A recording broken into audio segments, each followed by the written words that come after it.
Good morning, everybody. I assume most of you are still asleep. I will let you know that it is 8:03 right here. I'm at my desk, and I thought I would go ahead and talk to us about some things that we need to cover today. So, we're going to finish up today America as an imperial power, and then we may spend some time talking about America and the progressive movement. I'm just going to see how our time goes. So let's get started today. Okay, so when we left the other day, we were talking about America as a Pacific power. We were looking at all of our new colonies, our empire. I'm not sure the word that we're going to use here. I don't think we knew the word we were going to use here. Notice we now went all the way from the Virgin Islands. They were acquired in 1917, so that's a little ahead of where we are right now, but we're headed there. And they go all the way over to the Philippine Islands, acquired in 1898. There's a lot of things in between. Remember, we're looking for coal bases. We're looking for places to dock our ships. If you look at many of those names and you're familiar with battles in the Pacific of World War II, you'll recognize why maybe those were battlegrounds and battle places. Now, as we continue to move forward, we're trying to decide what is our new place in this world. So, there's just a prettier color map if you like that. Maybe you can see it a little bit better there on your screen. So, what is America's new role? Who are we? We're going to question who we are inside America in the next chapter.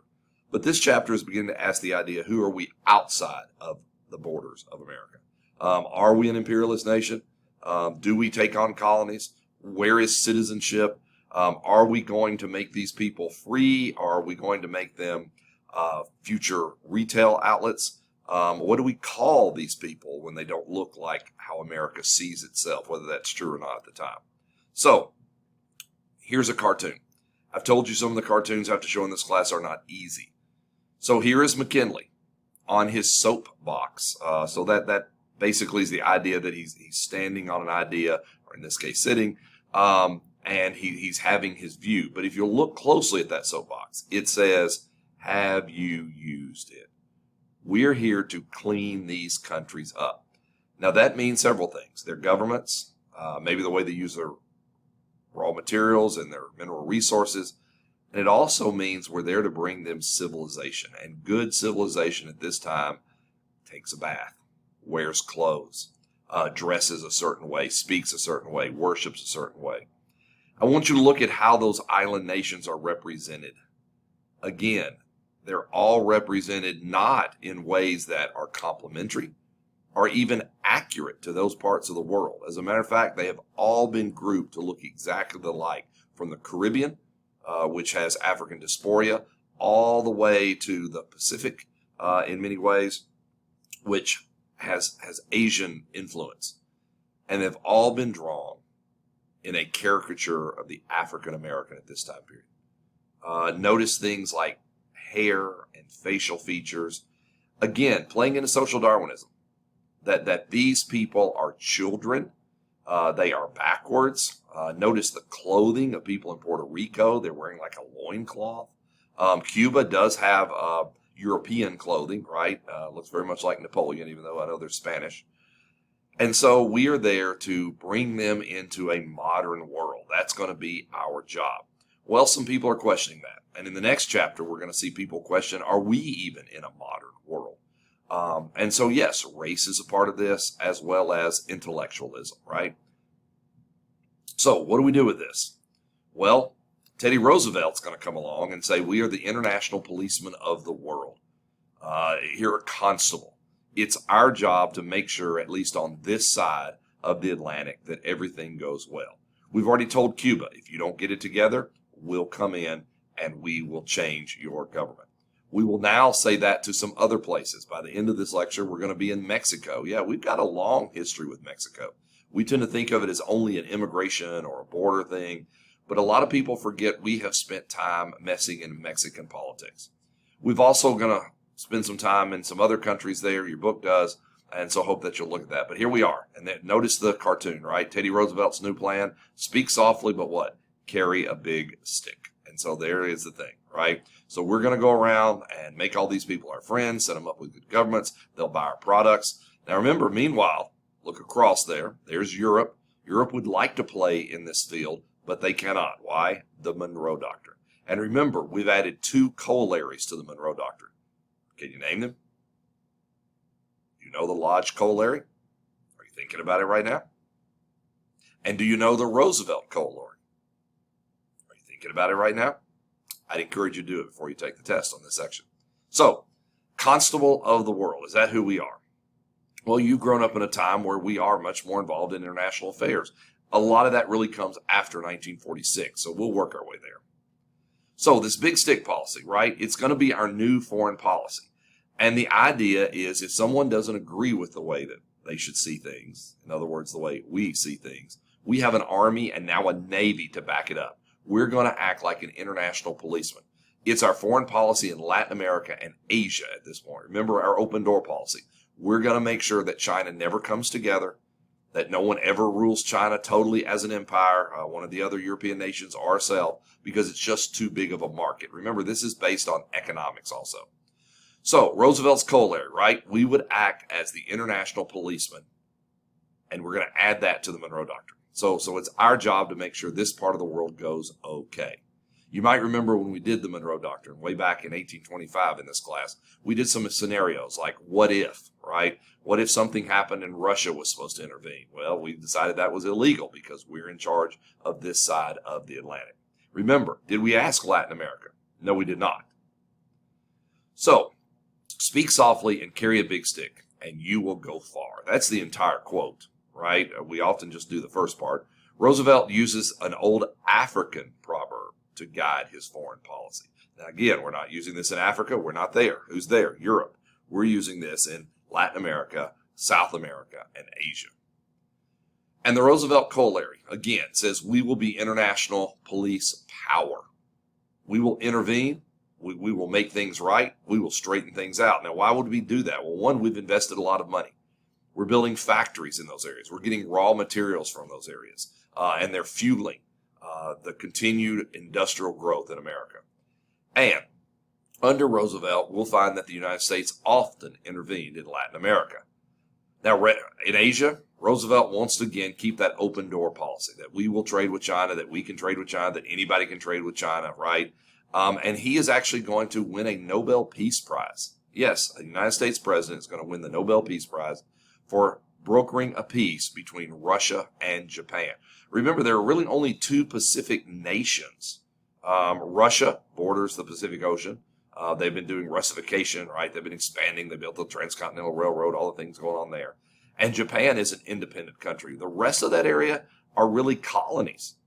And so the 2 major powers in that area are going to go to war. Yeah, Japan's going to go to war against Russia. Well, there we are, the international policeman of the world. And so you can see that this side of the globe is like reaching out to us, and we've got our stick above them. You see the Capitol in the background. There's lots of documents you can read there. Tell your troubles to the policeman, right? Look at his badge, TR. And on the other side, Europe is just over there. Now, what's interesting, if you look in Europe, there is a man holding a sword that says Japan, right? Because those people are not allowed to mess in politics in this part of the world. Remember, we've made that pretty clear with the Lodge Corollary. There's your review. And we will trade with Japan, but you are not allowed to come here. So that's it. You got it? So this is our policy. We are now going to send what's called the Great White Fleet. We could probably read something into that, but really it's just that we painted all our naval ships as gleaming white so that they stand out on the ocean, so that the sun reflects off of them, so they look bigger than they are. We're going to build a huge Navy. Remember, Teddy Roosevelt had been Secretary of the Navy under McKinley before he went off and fought in the Spanish-American War. And so he's now going to build a big Navy. We have a canal. We can run our Navy back and forth if we have to because we have holdings in both those oceans. So there he is, right, leading the Navy around, in this case, the Caribbean, right? And we're doing things like debt collection and making sure the factories that are built there are safe, that the governments are stable. Nobody wants to invest in unstable areas. And so here we go. We even see the Great White Fleet being used in advertising. This is an insurance company that says that they have the strength of Gibraltar, right? They're a rock. They're always going to be there. and the United States will back them up, right? And so we see that Great White Fleet, Admiral Dewey, the Navy becomes important. People want to join the Navy and see the world. Well, yeah, there's somewhere for our Navy to go. All those bases in the Philippines. Well, meanwhile, Russia and Japan are going to go to war against each other. They're going to go to war against each other over some islands in the Pacific, islands that are between Japan and Russia. They're still disputed today. As a matter of fact, Russia sometimes adds sand and dirt to some of the islands so that they get bigger, because that pushes their boundary into the Pacific of what they own, like fishing rights. Remember, international law, you own about 12 miles from your furthest point of your boundary. So if you add more dirt to that island and it goes further into the Pacific, then your international boundary goes further into the Pacific. Today, Russia and Japan still have some beef about some islands in that area. And it goes from this. Now, remember, Russia had been basically written off by Europe. They had been beaten in the Crimean War, and so they have turned instead to the Pacific. So they've gone across the country. They've taken the Asian part of Russia and tried to Russify it, bring those people into a European way of thinking. And you can imagine how that goes. Russia's usually, about 100 years behind, we say. And now they're going to come in conflict in the Pacific with the Japanese. And so they go to war. Well, they thought this was their chance for victory, but instead they are defeated. Not only are they defeated, but some of their ships, when ordered to go to fight in this war from the Black Sea, remember the Crimean War, that area, they refuse to go because they know they're going to their death. And so we're going to have a minor rebellion among the military in Russia. Well, you can imagine later people are going to take that and look back on that and say, aha, look at that. People have been against the Tsars for a long time. So the Russo-Japanese War, Roosevelt acts as a mediator. Again, because we have islands in the Pacific, right? Who else is supposed to do it? It's not a European conflict. It's a Pacific conflict. The two nations in the Pacific are at war with each other, so it must be America's job to handle this, that international police power. And he's concerned about U.S. self-interest, right? We've got islands over there. We need things to be at peace. We've got shipping lanes. We're trying to make sure our ships get safely to China, and we're trying to trade with Japan. And Japan would like to expand. They'd like to be Asia for Asians. Right? That's what their cry is going to be. And they're going to think those islands should belong to them as a Pacific power. And we've got to protect that open door policy. Got to keep trading with China. Got to have that tea. Got to have that opium. Got to send them our manufactured goods. And then the Philippines, remember that's a major island area, and we control it right now. Or do we? Right? There's still some rebellion there. Some of our policies there are probably not what we'd like to think of today as human rights. Well, in 1906, he will win the Nobel Peace Prize for brokering the peace between these two nations. Remember, there hasn't been major world conflict since the time of Napoleon. There have been regional wars. But again, this could have gone into a larger issue. And so instead, America brings peace. So Roosevelt has them come together. And so you can see, if you need to be reminded what that part of the world looks like, you've got the Trans-Siberian Railroad that goes all the way over to the Sea of Japan. Korea is under Japanese control at this point, and there's lots of issues there. You had the Boxer Rebellion in the 1900s, but remember, we put that down so that we can keep an open door policy with China. India is a part of Great Britain. The Netherlands, we don't think about the Netherlands very much, or the Dutch anymore, but they have some colonies there left over from the Spice Island days. And there's America, the purple, right? The Philippines, right there. So he's going to call the two groups to Portsmouth, New Hampshire. Now, that's not Paris, and that's not Vienna, and that's not London, and that's not Berlin. We're going to sign a major world peace treaty here in America. Again, we're starting to grow and say we have a role in international affairs. So Japan, again, has controlled some territorial gains, and the real issue are these islands, the Sakhalin Islands, right? Who owns them? Well, they're going to have to split them, and that's still, of course, a tension between them today, over 100 years later. The Japanese agree to stop fighting and expanding. Ha, ha, ha, right? We'll see how that plays out in the next few years. And there is now a secret agreement between Roosevelt and Japan over Korea and free trade. Japan has taken Korea, and we would like to make sure that we can trade in Korea too. So that's the deal. Japan begins to rival the U.S. for dominance in the South Pacific. And so we are setting a course for what we'll call World War II, right? Remember, it's going to start for America in the Pacific, not in Europe. And we'll talk about how we get involved in both those conflicts.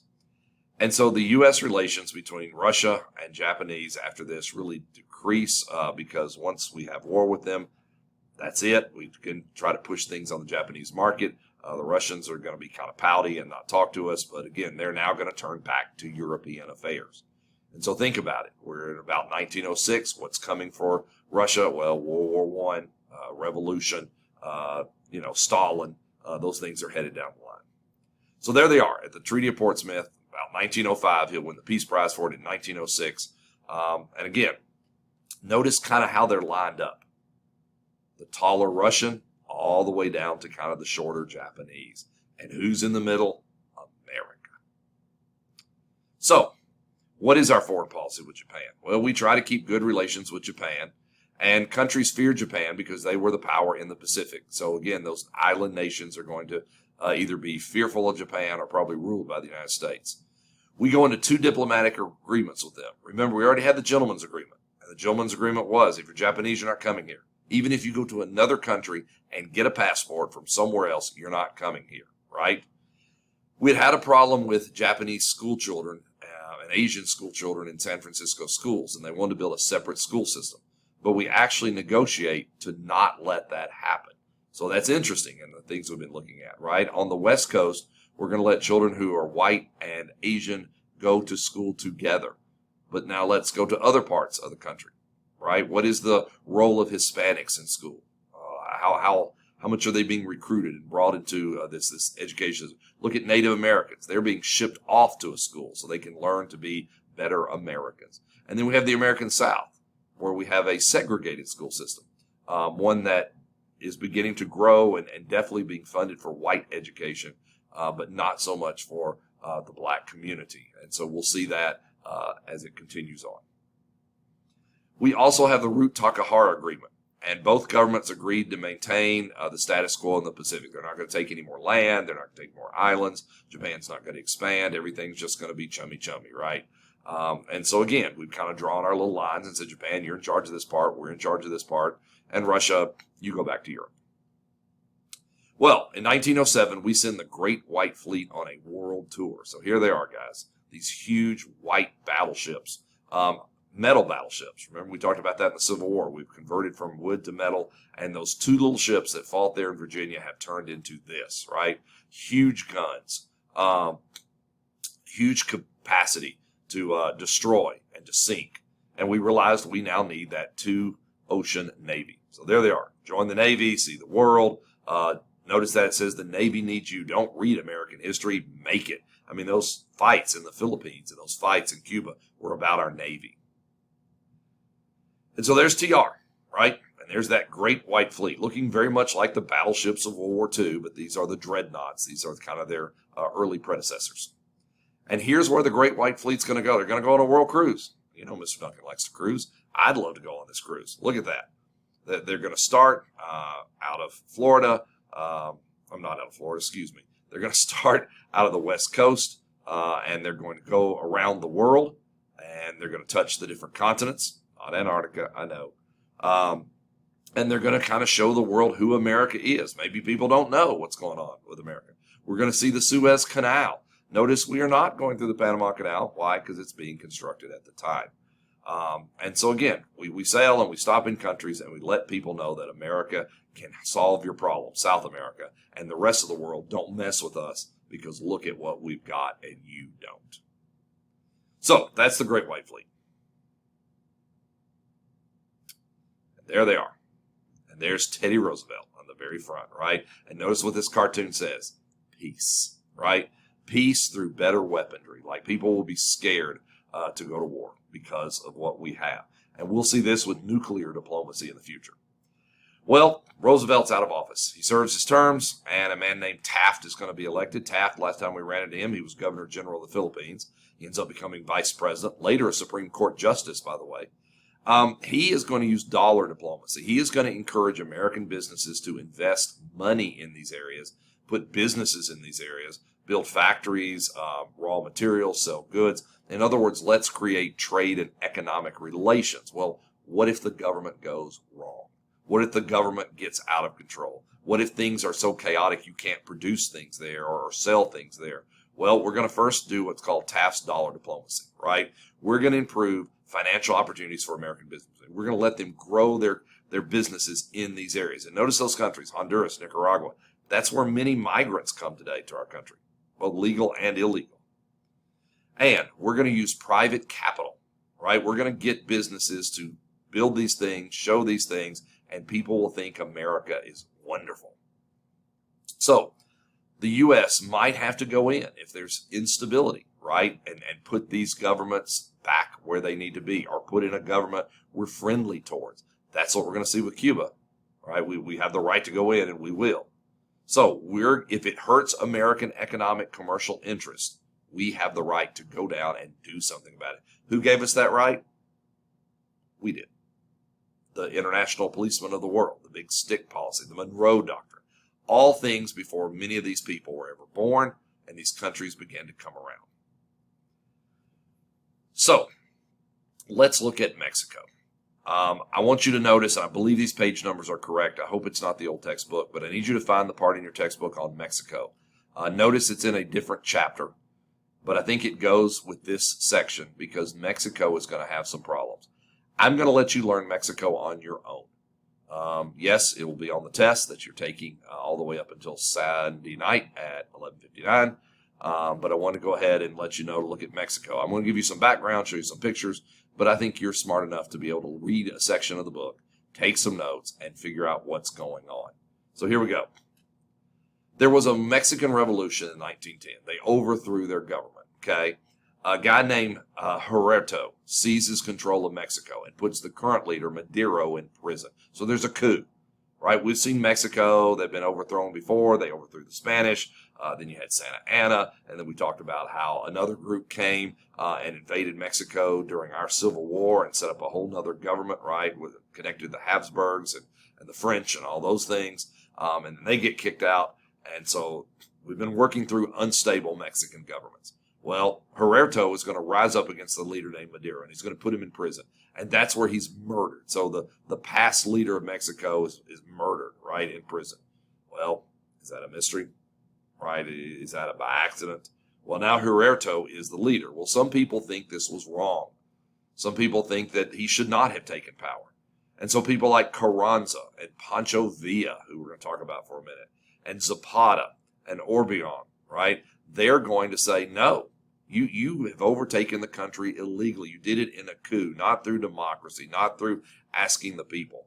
And so there's going to be a revolution in Mexico and really kind of a little bit of a civil war here, right? You're going to have two groups, one who says they are the legitimate in power and a bunch of folks who say, no, you are not. Now, they're not necessarily united themselves. They're only united in that Huerta did not take power legally. Well, the U.S. is going to get involved in this. How? We're going to go back to Veracruz. Do you remember Veracruz? Veracruz is where we invaded during the Mexican-American War and then marched over to Mexico. So U.S. troops are going to come back. Last time we were there, what? The 1840s, right? It's 70 years later, and America's back. And we're going to take that port. Again, we like ports. We like to be able to import our goods. We like to protect our commercial interest. Remember, that's what we were doing in Havana Harbor. That's what we'll be doing in the Pacific. Well, when the U.S. gets involved, Huerta flees the country. Eventually, Carranza will gain power. Now, he comes to power, he will say legitimately, and he will gain that power in Mexico. So here are the people that we're talking about. Here is Zapata, here is Carranza, here is Diaz, here is Madero. I just wanted you to see who they are as you're reading in the book and know what's going on with that. And there's our friend Pancho Villa. Well, why is he important? Well, Pancho Villa is important because he is going to cross the border into Texas. And during this revolution, his men need food. And so they seem to cross the border into Texas and take cattle. And they eat that cattle because they're going to feed themselves. Well, Texas ranchers complain about a border situation.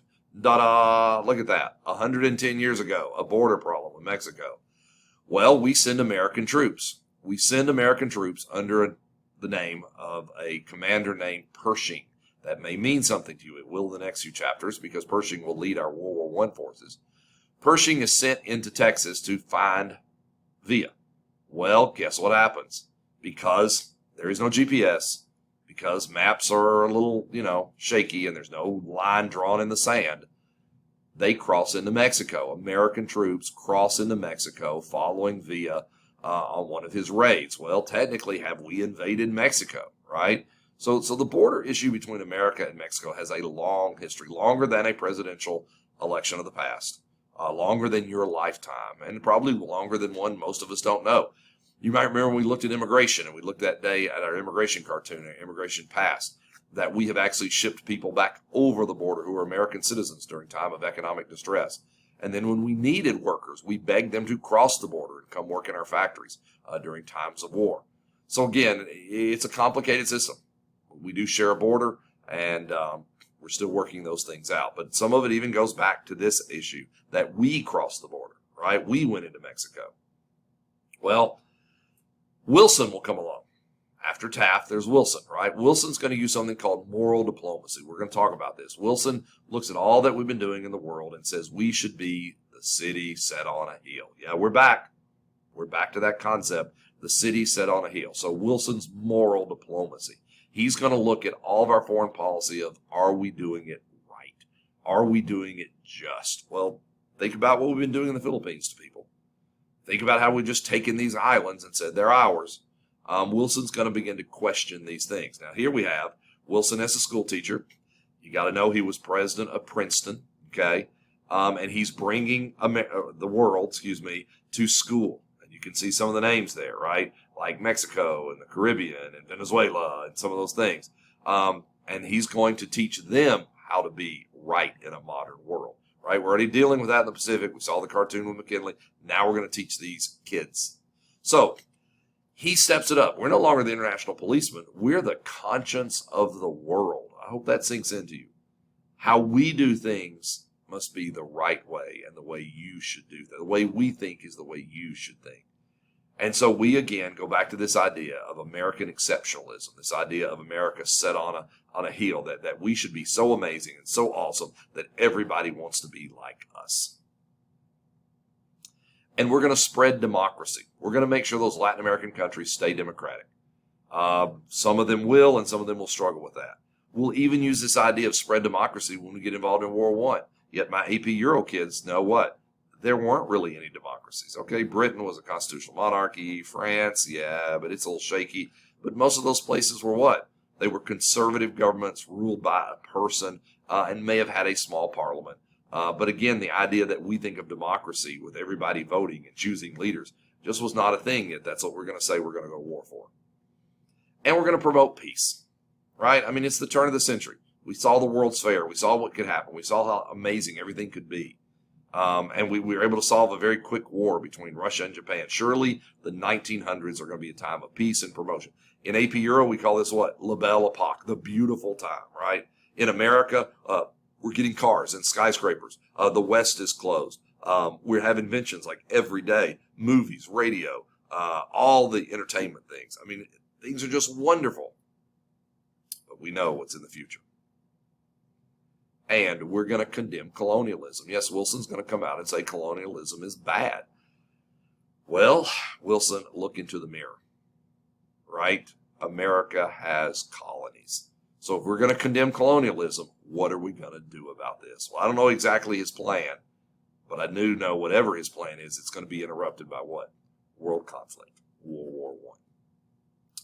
Well, here's our old friends, Pershing and Pancho Villa, right? I told you that here they are in 1914, having their picture made in maybe much friendlier times. But this is after the Mexican Revolution, after Carranza comes back in power. Again, read that out of the book. And yes, we do invest in Latin America. Guys, look at the amount of money we're pouring into places in the world. Yeah, we're putting some money in Asia, but we're really just selling them stuff. We're putting some money in Europe, all right? We're putting some money in Canada and Newfoundland, but look at where our biggest investment is during this time period, Latin America and the Caribbean. Those are going to be our trading partners, right? Remember, we don't have colonies like Great Britain to bring in all those raw materials and turn them into finished goods. So we're going to relate and trade with all those countries below us. Where are we doing it? Well, mining is a big one. Agriculture, right? Oil. Yeah, there's oil in South America today, even that's a thing. Railroads. Yeah, we're going to sell them transportation systems and use those to get those raw materials. Public utilities. Yeah, sell them ways to make their own electricity, right? We make all the equipment to make electricity. Let's sell it to them, and they'll use Edison plugs, and they'll use the copper wire we make. And so, again, a lot of money goes into Latin America. Well, why do I tell you that? Well, I tell you that because I want you to look at this map. This is a map most people are unfamiliar with. Not because of the map, insert geography joke here, but because of the little burst of red and orange that you see. Guys, most people would say America fought the Spanish-American War in 1898. It was a 6-week war, and then we didn't do anything until World War I. Wrong. We are in the Philippines, and we are in the Caribbean and Latin America. Look at some of those dates, guys. We send troops into Cuba in 1898, 1906, 1917. We send troops into Haiti in 1915. Dominican Republic, 1916. The Virgin Islands, 1917. In Panama, remember, we support their overthrow so we can build a canal. Guys, we send troops into Nicaragua in 1909, 1912, 1926. And yes, we send troops into Mexico in 1914 and 1916. Yeah, American foreign policy involves the military. But most Americans are unfamiliar. There are men who fought and died in these areas, these campaigns, that have really gone unsung and probably untaught in a lot of ways. So I'd like to touch on them for just a moment and let you see that there's a whole history of America being involved in foreign policy in our backyard, right? I mean, right here on this side of the ocean. We tend to think, again, that America is going to get more involved in military and foreign policy, probably in World War II and afterwards with the Cold War. But we are actually, I guess, practicing those things. And so we went into these countries, and when they didn't have a government like we liked or that we could work with or protected our business interests, we went in with the American military. There again is the American government stepping in on the side of business. Well, that's going to lead us to the progressives, right? That's going to lead us this time where people begin to say, is it about the people or is it about the businesses in America? And we've already seen that being questioned with the populists, right? Well, ladies and gentlemen, that's the end of this chapter. We've now become one of the boys, right? We now get to sit down at the table with Europe and hopefully be respected because we're playing the colonial game. Well, with the colonial game comes some colonial shame. There's a poem or a piece written by Rudyard Kipling called White Man's Burden. If we were in class, we would probably try to seminar over that. And it basically says, hey, good luck, America. Britain has been involved in this game in a while, and it's not an easy game because people have their own ideas about who they are and their countries. And so, good luck. If you'd like to read that and talk about it sometime, I'd love to sit down and do that with you guys. So there's America, 10,000 miles from tip to tip. Yeah, not just that little 4,000 miles from sea to shining sea, but we now go from tip to tip, Virgin Islands all the way to the Philippines. And that is America. You can also know that that beak is going to reach down into what? Latin America and the Caribbean as it steps out of line. And so America has grown. We've gone from a little baby in 1783. Why 1783? Yeah, that's right. The Constitution, right? Those things into the Revolutionary War, I should say. We'll get our Constitution in 1787. And then look, we slowly grew up. Now look at us. Foreign countries are reaching out to ask us to be their friend. I don't know what you think about this cartoon. I don't know what you think about this chapter, but it does set up America for over the next 100 years where we become involved in foreign policy. Notice we haven't had a lot of foreign policy before this. We've had Jefferson and the Embargo Act. We've had Macon's Bill No. 2. We've had some little things here and there, right, with Canada. We had to work to get people out of the Oregon, Washington area. So we got Russia and Spain out. I mean, we've had some foreign policy issues, but we're going to see a much larger role as foreign policy plays. Remember, most of our presidents have been elected on what? Domestic policy. how they feel about the Constitution or about farmers or how they feel about big business. It's not been about what our role in the world is. Well, that's about to change. And we can thank the progressives for that, Teddy Roosevelt for that, or one for that, and maybe even the Great Depression. Well, that's where this class is headed. I wanted to close out this chapter. I'm also going to do a lecture on the first part of the progressives, but I'm going to end this one here, just so if that's where you want to stop and do your review and go take the exam that is online. Again, it's open until Sunday at 11:59. You can do that. I appreciate you guys giving some extra time. I know we were out for the storms today, and I miss you. And maybe America misses you. There's America hugging the world, right? Or these are roles. Is that flag hugging or is it tattered because we've been doing this over 100 years and maybe we're getting tired of it? I mean, you've lived in a time when we left an area. We left Afghanistan, and those are some pretty shocking pictures and things that have happened since. So your generation will inherit this story. Think about that. Study about that. Ladies and gentlemen, I close it out at this point, and it's good to see you. Thank you for joining us. Hope you enjoyed our little time here on the end of this chapter where America became an imperialist nation.